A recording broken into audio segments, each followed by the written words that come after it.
What's the good word, Josh? Your boy DKB here. We're getting into our New York Jets 2024 undrafted free agent class and our first offensive lineman out of Arkansas, left guard Brady Latham. And I was pleasantly surprised, right? There's a lot of projection here that I'm assuming. But I really like this guy, not only from an athleticism standpoint with what he's bringing to this team, but his experience, the amount of games he's been able to amass over his college career, his health, even some of the physical stuff on the field, obviously. But I like the fact that I can't necessarily pigeonhole him as being just a solid pass protector or just a solid run blocker. So we want to get into it. It starts with his frame, 6'5", 304 pounds. He has some of those accolades that Joe Douglas is going to love, such as being a team captain in 2023. When you talk about these guys that have a massive experience, over 45 games of starting playing time over his collegiate career, 36 consecutive starts before his 2023 season began, where he had a minor nick that took him out of that first game. But otherwise, you're talking about a healthy physical specimen. And when you want to talk about the athletic numbers, he has an elite shuttle time. He has a borderline elite explosion number for broad jump, and then he didn't do too bad in the three cone either, being one of the better guards overall. He's built himself up since being a three-star recruit coming into college, and when I look at him, I will say he does seem to be a better phone booth operator with sneaky athleticism than being anybody that you expect can maybe, slip out to tackle in an emergency just because of what his athletic numbers say about him. But when you look at him on film, he does a great job of using his grip string to control blocks as opposed to just using his frame. Effective working with his center and tackle when double teams are being required. Solid hip flexion. A lot of the guys from this undrafted free agent class, some of them have some issues, right? Whether it's some stiffness, whether it's just slow reaction ability in regards to their hips being too tight, too high, etc. Right? There's a lot of things that can go wrong here, but with him, he's pretty solid in that area.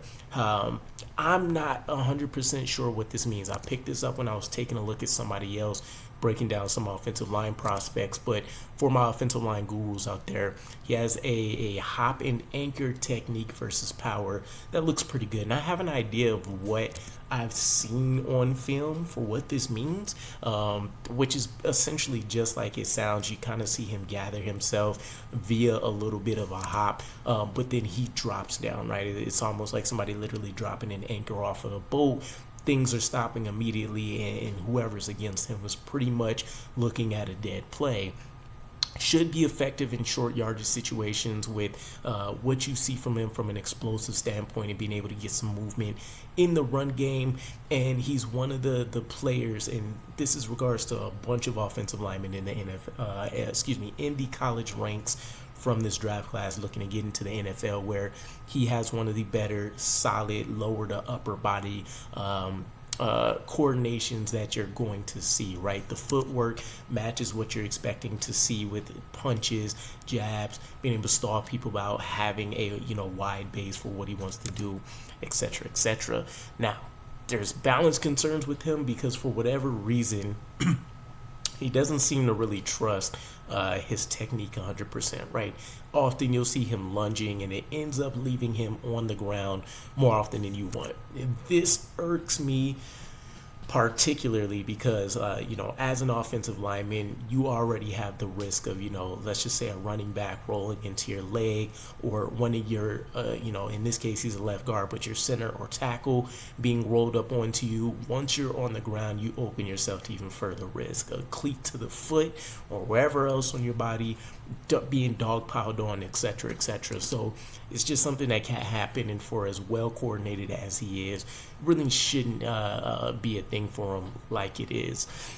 Slow to adjust to twists and stunts, and I think this is from a recognition standpoint than anything athletically that's going to hold him back. not much of a second level blocker either.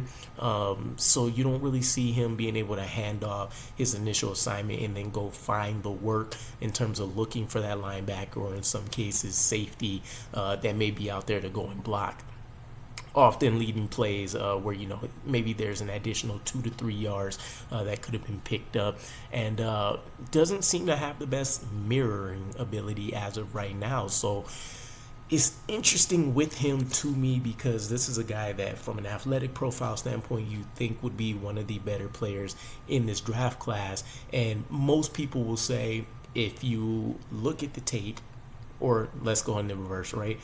You look at the combine numbers, right? Maybe all of those say that a prospect is elite, but then you look at the tape and those don't get applied, right? They're necessarily writing that guy off.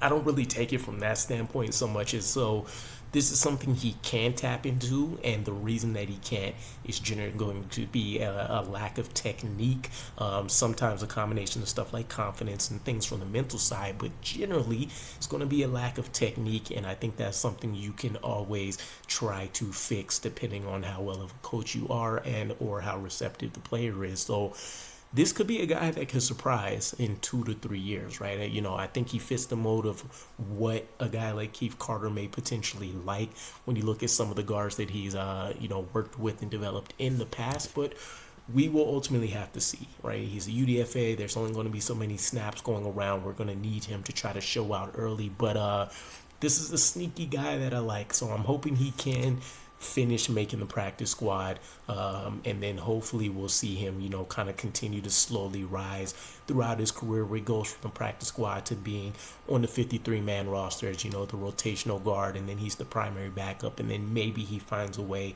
to compete as a starter. But I digress. Let me know what you guys think about Latham.